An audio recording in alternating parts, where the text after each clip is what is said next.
The thing that's going to take your videography business past 15K a month is not better gear or some viral social media trend that magically lands you high-paying clients.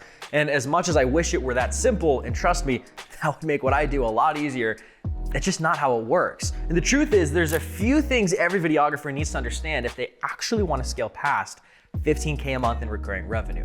And 9 out of 10 videographers I talk to don't realize that it's actually a lot easier than it seems. So in this video, I'm gonna walk you through the exact steps that you need to scale to 15K a month or more without burning out, without lowering your prices, and without trying to do everything yourself, because that's just simply impossible. Before we get into it, if you wanna know why you should listen to me in the first place, hi, my name's Ridge, and I started out just like you, grinding as a freelance videographer. I was great at shooting and editing, but I was broke, I was exhausted, and constantly chasing my next client, doing late night edits, acting as an order taker for last minute client requests, and still barely scraping by.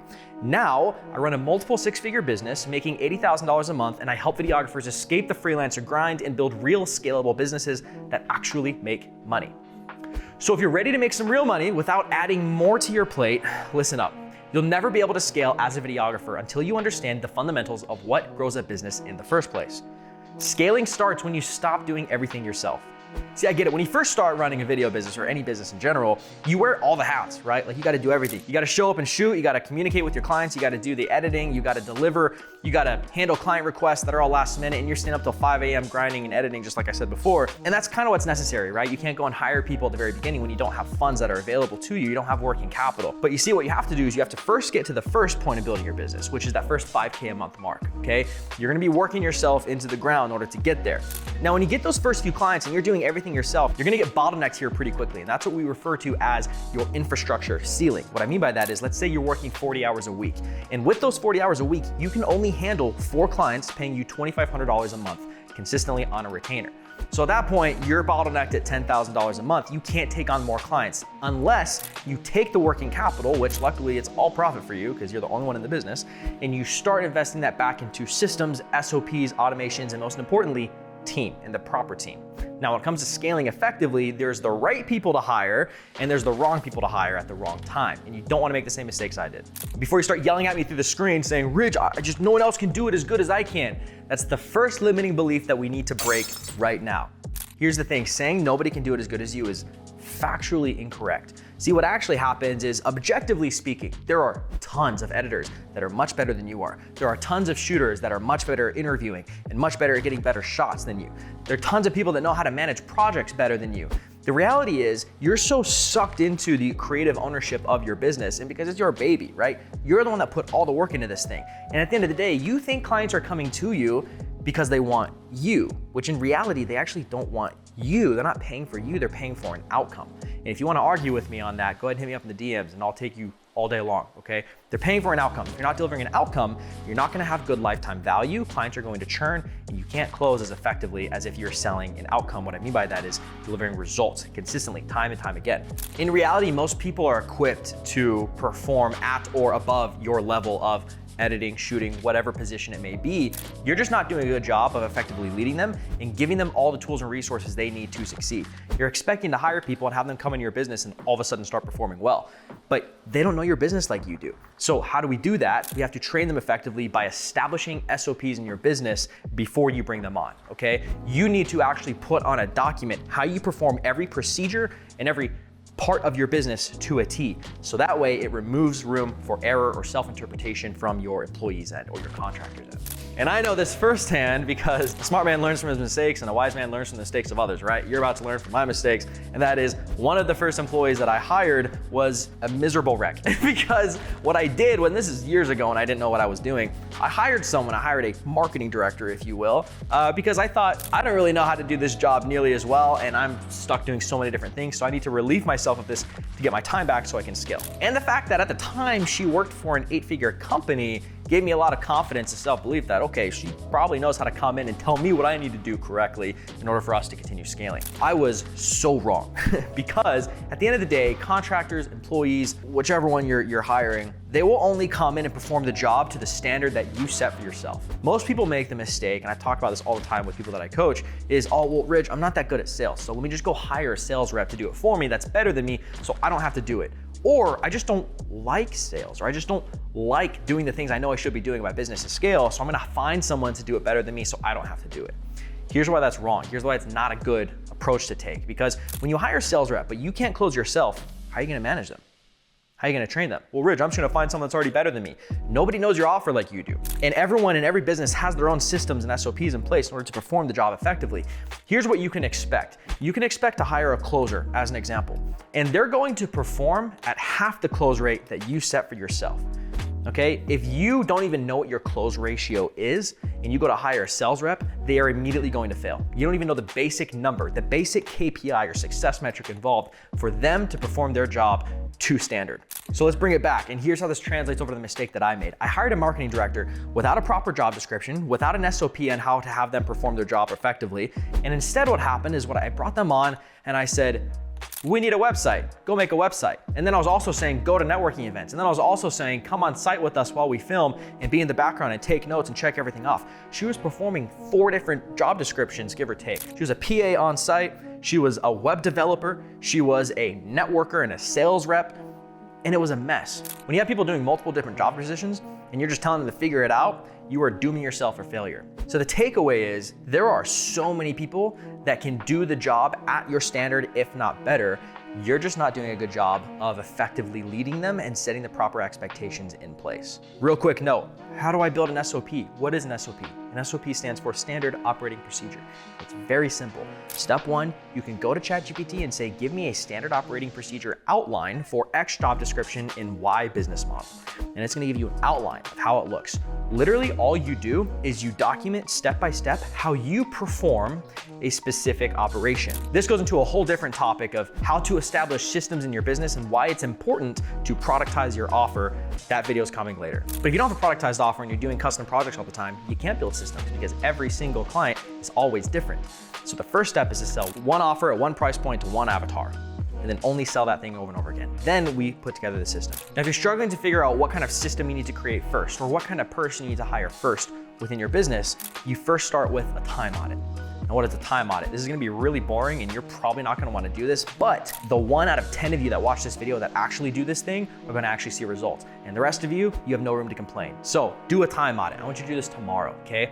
You're gonna set 15-minute increments in a Google Doc, and you're literally going to document every single thing that you are doing in your business for that day, from eating lunch to putting together a project scope of work for a client, to sending off an invoice, to hopping on a sales call, to going out and filming with clients, okay? And then what you're gonna do is you're gonna review this and you're going to see where you're spending your time. And we're gonna separate them in categories. You're gonna highlight in green the money makers, okay? The stuff that is actually making you more money. Sales calls, closing deals, onboarding new clients, creating new marketing material, filming new ads for yourself. Then what we're gonna do is we're gonna highlight everything in yellow. That's kind of a mid-tier activity, okay? This isn't really moving the needle forward, but it's also difficult for you to pass off, and that's later on down the line. All the red activities are admin stuff that anyone can go and do. It's literally just plug and play, click, send, that's it. Whether that's sending emails or that's going ahead and sending basic communication with clients, updates, revisions on videos, you name it. And then what you're gonna see is you're gonna see all the activities you're doing that are actively moving the needle forward in your business and making you more money. And then you're gonna see all the shit that you're doing that's not making you more money, okay? And you're gonna see a big piece of paper with a bunch of red and orange on it, and maybe 1 or 2 things that are green. Then what you do is you see all the red stuff, and we delegate that first. One of the first people you're gonna hire is a virtual assistant. They're gonna offload all the admin stuff. So you're only spending your time on needle moving activities. One of the things that most of my clients come to me with and start talking about to get information on or how to do better is, Rich, how do I improve my color grading process? Here's the harsh reality. I too love color grading. It's my favorite thing to do, or it was at least. Now my favorite thing to do is make money. I don't know about you, but back when I was color grading, I thought it was the coolest thing in the world. Here's what was happening though. I was spending 5+ hours just trying to nitpick the colors, which at the end of the day, my competitors were over here slapping on a quick LUT or just pumping up the contrast and adding a little bit more color, sending off to clients. The clients run it as an ad, they start making money. Meanwhile, I'm over here still trying to mess with the colors. And the reality is, if you have a video that's colored exceptionally well, but then your competitor over here has one that's still shot in log, you'll be really upset with the fact that this person that was shot in log crushes it and makes a ton of money. So at the end of the day, coloring a video is not going to make you more money. It's not gonna make your clients more money or deliver them better results. It's simply a subjective creative output that you are using to justify your lack of making money. So if you think I can't delegate my color grading because it's so intricate, You don't need to. It's actually kind of a waste of money. Don't delegate it. Hire someone that knows how to make basic colors and then launch it. Now, systems, SOPs, hiring is way too much to cover in this video, but if you're curious about the systems that we use to help scale multiple videographers in our program from 2, 4, and 5K a month to 50K a month and above, click the first link below and book a call with my team. We'll see if we can help. Now, next, you need to figure out how to streamline your offer, how to productize your offer, okay? Most videographers don't make it past 10 or 15K a month because they never productize their service, kind of like what I was talking about before, right? So you gotta stop offering custom packages for every single client. Tell me what you need and I'll make it happen. This is a trap, I'm telling you right now. So you need to have a plug and play process so it makes it easy for your clients and they're not starting over every time. You have one solution for one avatar at one price point that solves the same problem over and over and over again. And then you have predictable results. Most people think, well, in order to give my clients really good results, I have to customize my offer and my service delivery because every business is different. Yes, but also no. Most businesses have the exact same problem in their business, which involves the same exact solution. I'll give you an example. High-ticket service-based businesses have lead flow issues, right? Simple as that. They need better qualified lead flow so their sales team can then take those leads, hop on calls, close, collect cash. Okay, and guess what? All you need to give them is not brand message video, testimonial video, organic short form reels, top of funnel ads, or frequently asked question videos or process videos. They don't need all that stuff. They need 3 ads, 1 main body, 3 hook variations, run it, deliver leads, they close. And it makes them money, so just sell them that. More to come later on. Now, if you're having the fear that doing this or selling the same offer and over again will cap your creativity, just know that that simply doesn't happen. You still get to be creative on every single project. Pablo Picasso himself said, learn the rules like a pro so you can break them like an artist. And this implies that understanding and working within a structure first allows for more meaningful and impactful creative outcomes. Here's the thing, if you also want predictable income, you need predictable pricing. And what that means is you can't be doing custom quotes and custom deliverables. If you're selling the same deliverables, also sell the same pricing structure. That's gonna allow for more predictable sales process and more predictable revenue down the line so you can have more accurate projections of your overall revenue, and then scaling becomes predictable in and of itself. The second thing you can do to actually scale more predictably is to implement a more predictable pricing and contract system, which is retainers. Now, what is a retainer? It's basically signing a contract with a client that involves ongoing work. For example, maybe you sell a $2,500 a month retainer, which means every single month the client is paying you $2,500 time and time again, and then you fulfill the same deliverables month over month. Why is that necessary? Let me give you a quick example. When you're running ads, there's something called creative fatigue. And what that means is when you run ads for a certain period of time at a certain daily ad spend, they will become fatigued, meaning the same people are seeing the same ad over and over again, and it's starting to lose its performance, which means you need to always be making new ad creatives, to always be making new stuff to get in front of new people, always be testing new creatives, see what's performing best, what's not, so you can continuously provide continuous results for clients so they can keep scaling time and time again. And that requires consistent work. So that does a couple things. One, you're able to provide consistent results for clients so they keep paying you longer and longer and longer. You build better relationships, your sales cycle is shorter, and you spend less time to acquire a client that has massive lifetime value because they're paying you time and time again. And the way that you reduce churn is by providing repeatable and predictable results time and time again.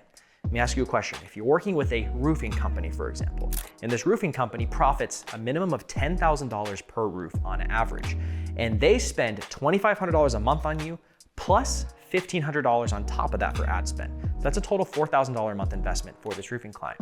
And if you're able to bring them 10 leads, they book 5 of them in for a sales meeting, and they close 4 of them, effectively profiting $40,000. And they just spent $4,000 a month on you, which is a 10x return on their investment. Do you think they're gonna keep paying you?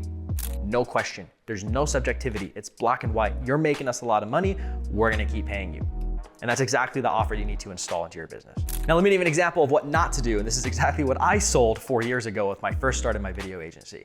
And that is brand message video. Let me put that on the top of your website. Let me make you some testimonial videos from your clients, which are important. It just matters where you place them. And let me make you 15 pieces of organic content I'm gonna post on your social media channel, because everybody knows people love watching roofing companies staple shingles on top of a roof, right? Using that as an example. And I'm gonna get you all these different videos and we're gonna put it into your business with no strategy involved, no paid advertising, no KPI tracking, and their sales process sucks. And I didn't know because I didn't ask the question, right? So let's say I make all these videos, I sell it to them, and I made a pretty penny at first. I made probably $5,000 to $7,000, right, per project. But here's the thing, that was a one-off, I got paid one time, and then when the clients didn't see results because they didn't know what to do with it, It was basically me saying, here's all these pretty videos, and they go, awesome. Now what? Now what do we do with them? Put it on the website. Even though we have no idea how many people are visiting their website because their website sucks. They don't have any organic traffic. They're not running any paid advertising. And so the video doesn't really do anything, as a small example. Now, 2 months later, after I deliver these videos, guess who they're gonna come back to make more videos for them? Not me, somebody else, because at the end of the day, my videos didn't make them more money. And it took me way too long to come to this realization. And it cost me so much in opportunity cost. It cost me so much time because I kept banging my head against the wall trying to figure out, why can't I close more retainers? Why don't more clients come back and work with me? That's why. So that's what I got for you on scaling a video business. Now, the only thing standing between you and consistent $15,000 months is not talent, it's systems, it's confidence, and a repeatable plan, okay? Now that you know how easy it is to scale business to $15,000 a month, let me show you exactly how I scaled to $50,000 a month as a videographer by age 24 in this video right here. If you're interested in working with me to help you scale your video business, click the first link in the description to book a call with our team, okay? On this call, we're gonna analyze where your business is now, identify what's holding you back, and create a custom roadmap to get you past $15,000 a month. I'll see you there.